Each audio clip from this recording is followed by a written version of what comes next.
Please ensure the loan repayment, will you? While I was at work, an unexpected email popped up. Upon hastily reaching out to him, Greg calmly began to explain, "Oh, sorry about that. I've fallen for someone else and decided to start a new life with her." Furthermore, he revealed his plan to take the luxury car recently purchased in my name with a loan. Despite my attempts to dissuade him, my husband ignored me, abruptly ended the call, and became unreachable. In the end, Greg disappeared with his mistress, leaving behind a substantial debt. As a mother to our 10-year-old son, I never envisioned such an unfair situation. I found myself at a loss, unsure of what to do, my mind going blank. At 35 years old, my name is Hannah, and my husband Greg is the same age. We were a family of 3, including our intelligent 10-year-old son Ryan. Ryan had displayed remarkable intelligence from a young age, reading papers on the computer and seeking my opinion on complex topics. In contrast, Greg was unstable, never holding down a steady job. Despite my full-time job and concerns about our future, Greg had recently maintained a stable income for 3 years. Lately, Greg spoke of making memories as a family, leading us to decide on buying a $35,000 camper van. However, due to Greg's inability to pass the finance company's loan review, I ended up taking the loan for the car. On the eagerly awaited delivery day of the camper van, I received an abrupt email from Greg stating he would graciously take the delivered van since the loan was in my name, and I would handle the repayments. Confused, I called my husband immediately, only to hear him confess, "Well, I've fallen in love with another woman and decided to date her. I intended it to be just a fling, but it turned serious, so I'm thinking of starting over my life with her. Bye." He mentioned the divorce papers we had discussed during a previous fight, declared he would file them, and unilaterally ended the call. This exchange marked the first time I realized I had been betrayed by Greg, a shocking blow. Subsequent attempts to contact him yielded no response. When I returned home from work and checked the drawer where the divorce papers should have been, they were already gone, leaving me burdened with a significant debt from a $35,000 car loan. Despite my repeated attempts to reach out to my husband through emails and calls, I never received a reply. Ryan, noticing my unusual behavior, came to check on me with concern after dinner. "Mom, what's wrong? You haven't been eating much lately. Are you okay?" Yeah, maybe. I'm just tired." When people lie, they look up to the right. Lying is bad. I've noticed Dad hasn't been home for 3 days. Did something happen between you two?" Startled by Ryan's sharp words, I took a deep breath to calm myself. Feeling that I could no longer hide the truth, I decided to tell Ryan everything. "I see.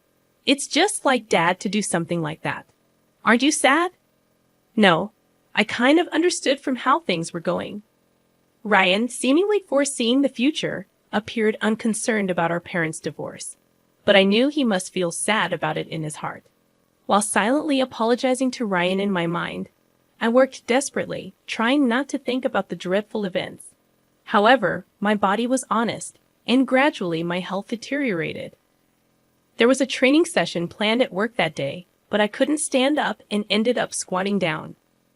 "Sorry, I can't stand up right now. I need to take a break." I heard my colleagues' voices full of concern, but I couldn't respond and collapsed. When I regained consciousness, I found myself in a hospital room. I received a diagnosis from the doctor that I needed detailed examinations, and I was admitted to the hospital. Hannah thought, "I feel so pathetic. It's supposed to be just emotional stress." Looking at the IV drip in my arm and the white ceiling of the hospital room, tears naturally started to flow. At that moment, Ryan, who is usually calm, rushed into the room with an extremely worried look, prompting me to quickly wipe away my tears. "Mom, what happened? Is it serious? You're not going to die, right?" "Of course not. I wouldn't leave my dear son alone." That's good, really. I was called by the school teacher and told that you were taken to the hospital." I was so shocked. My heart nearly stopped. Ryan is usually mature for his age, but he's still only 10. I felt a strong resolve to get better for his sake, but my condition was worse than I thought, and I was diagnosed with a serious illness. The doctor advised, "You should have surgery as soon as possible. Please make a decision quickly, following the doctor's advice." I underwent surgery, and by the time I was discharged, it had been a month since Greg had left. When I returned home and opened the mailbox, I found a demand letter for the car loan payment. Hannah thought the repayment should have been automatically deducted from my account. In panic, I checked the account balance with my cash card, and the balance, originally $20,000, was now only $33.90. Hannah thought, Greg did this. I want to ask him to return the money, but I can't contact him. What should I do? Since I don't have the camper van, I can't sell it. After Greg left, everything seemed to be going in a bad direction, and my mood sank deeper. Seeing me saddened by my series of misfortunes, Ryan put his hand on my forehead. "You look pale. Are you feeling sick again? You don't seem to have a fever, though." "I'm fine physically, but you see, your father not only took the car, but also all the money we had saved. I can't work yet due to my physical condition, and now we have no money. I'm at a loss." "I see. Then I'll deliver newspapers, and I'll search the internet to see if there's any work I can do." Encouraged by my 10-year-old son, I told myself that it wasn't the time to be down. "Sorry for worrying you. I can't afford to be weak. I'll change my mindset and try to do whatever I can," I said, smiling at him. Ryan also smiled back and then said something unexpected. "Let's plan how to get the car back from Dad." "How can we do that? The camper van is in your name, right?" "Yes, but what about it?" "Then maybe we can?" Ryan suggested an idea that I couldn't even imagine. I had never thought such an idea could exist. "Also, I have no idea where your father is." "Then let's check on my phone. A month ago, once when we went hiking as a family, surprisingly, Ryan, who is usually very reliable, got lost. At that time, we bought a kid's cell phone on Ryan's suggestion and installed a GPS app on it, which both Greg and I could access. With this app, I can see where Dad is in real time, and he's been moving around a lot. "Oh, is that so? But what if we find him, and he just says something vague and escapes again?" As I pondered this, Ryan smiled and made an intriguing suggestion. "Don't worry. I've already taken precautions." "What did you just say?" To my astonishment, Ryan had acted independently while I was in the hospital, achieving something unbelievable. I thought, I can't believe such a smart child came from me. Understanding Ryan's words, I was simply amazed. He had even caught wind of Greg's mistress. "All right, let's teach Dad who betrayed us a lesson." "Okay, let's start the plan right away." Together, my son and I prepared for that moment. Hannah thought, with Ryan by my side, I'm invincible. Bring it on, anywhere, anytime. 3 days later, my phone rang. "Ah, it's me. Please, I need your help." "Oh, who might this be? Don't play dumb." "It's your husband. Obviously, I'm being questioned by the police about you. At this rate, they might ask me to come to the police station voluntarily. Help me out." "Oh, is that so? Just wait a moment then." I immediately went with my son to where Greg was, and to my surprise, it was a forest park near our house where camping was possible. Greg was being questioned by the police in front of his car, looking bewildered. Feeling pathetic, I sighed and told the police we needed to have a talk as a couple and asked them to leave for a while. At that time, Greg seemed uncomfortable being watched by the people around us and urged Ryan and me to get into the car. Inside the car, Greg's mistress was sitting cross-legged, glaring at us, but that was no longer important. "Sorry about that. Thanks for coming. But why did the police suddenly show up at my place? I don't get it." "That's because I filed a report about the missing camper van." "What? Why would you do that?" "It's obvious, isn't it? My car was stolen." Greg, foolishly thinking that actions between spouses can't be criminal, was saying nonsensical things. But the world isn't that naive, you know. You filed for divorce, remember? Forgot? So we are strangers now. And you're driving a stranger's car without permission. That's a crime.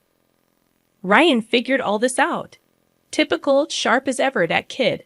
But I didn't steal the car. I just borrowed it for a bit.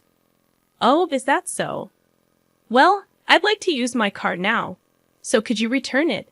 That would be really helpful.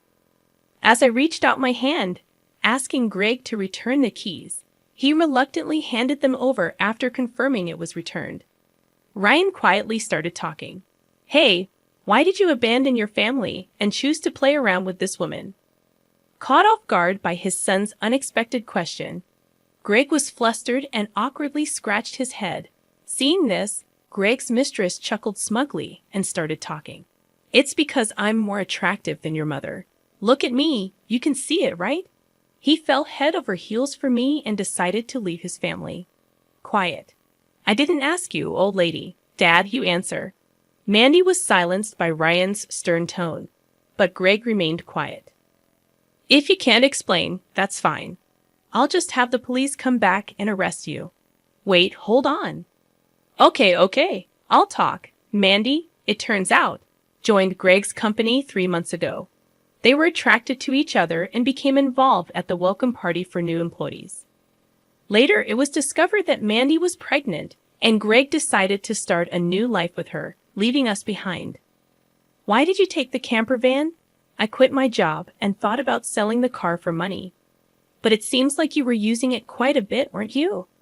I thought it was a waste to sell it right away, so we decided to go on a trip. Wait, how do you know all this? Remember when Ryan got lost? After that, as a precaution, we bought him a kid's cell phone and installed a GPS app. Did you forget? We installed it on your phone too, so I knew where you were all this time. By the way, I later found out from Ryan that he had pretended to get lost during our family hike because he wanted a cell phone. I was amazed at Ryan's ability to think and act so strategically. I suspected something was off with Dad, so I came up with this plan to monitor his actions. You really are a terrifying child. I will never become an adult like you, Dad, who betrays important people without a second thought. Greg, faced with the hard truth Ryan told, was a pitiful adult unable to offer any rebuttal.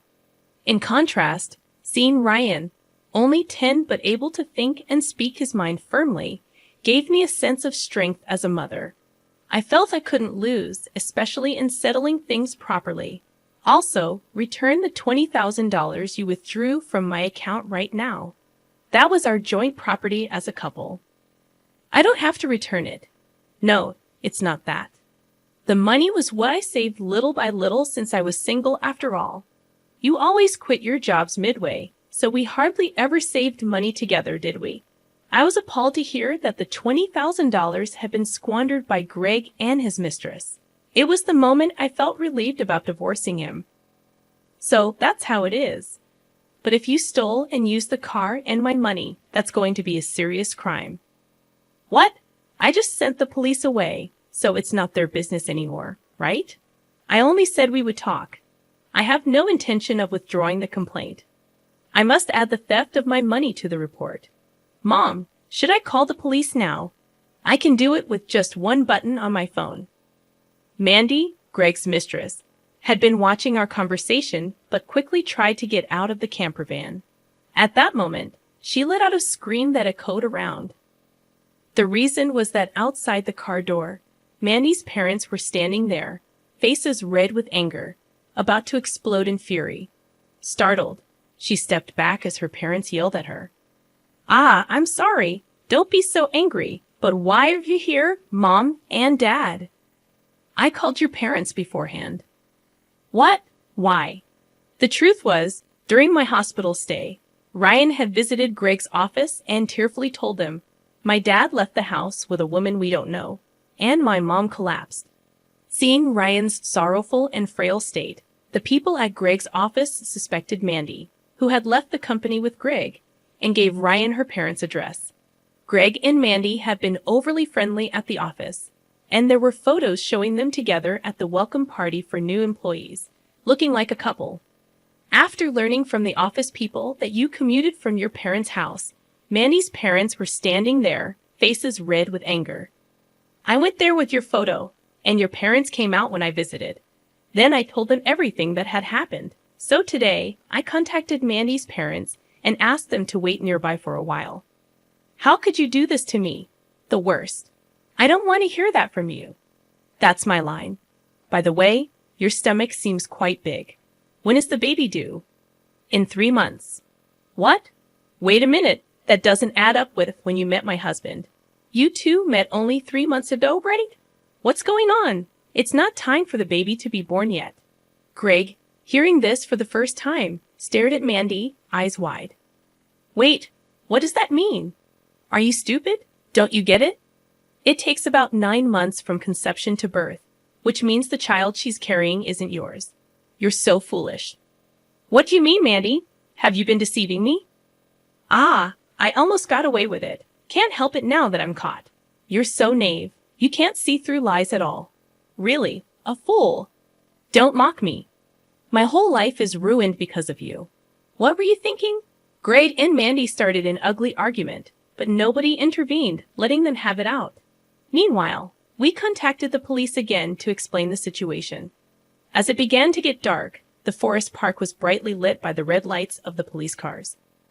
No, really, I was wrong. I was truly wrong. I'm sorry.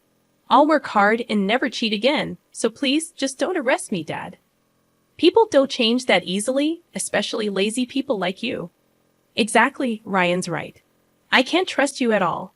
Reflect on your actions and pay for your crimes at the police station. If I get arrested, I won't be able to pay back the money. Is that okay with you? I don't mind. Pay me back after you've atoned for your sins. Take your time. Don't worry. I've already found you a place to work. Let's see, there's Ryan's child support plus the $220,000 you stole from me. I'm not sure how much it will all add up to, but you'll work and pay it all back. I had one last thing to say to Mandy the mistress. You might think you're just an onlooker, but don't forget you're an accomplice to Greg's theft. Be prepared for that. When I told them that Mandy would have to pay if Greg couldn't return the stolen money, she shivered in fear. Mandy asked her parents for help, but they refused, saying, "We disown a daughter who causes trouble for others." Thus, Greg and Mandy were taken away in a police car together. Thanks to Ryan's smart strategy, we were able to punish Greg and his mistress, Mandy. Though they were released from detention soon after, they faced a hefty payment to me. Through a lawyer, I claimed $20,000 in damages. Additionally, I made Greg agree to pay $500 a month in child support for Ryan. I introduced Greg to a subcontracting factory of the company I work for. The support and other charges I claimed from Greg would be deducted from his salary and paid into my account. I also sold the camper van and was freed from the auto loan. Since then, my health has improved remarkably, and I am now energetically committed to my job. Ryan has been actively helping with household chores and errands. I want to keep moving forward strongly so that Ryan can pursue the path he loves without giving up.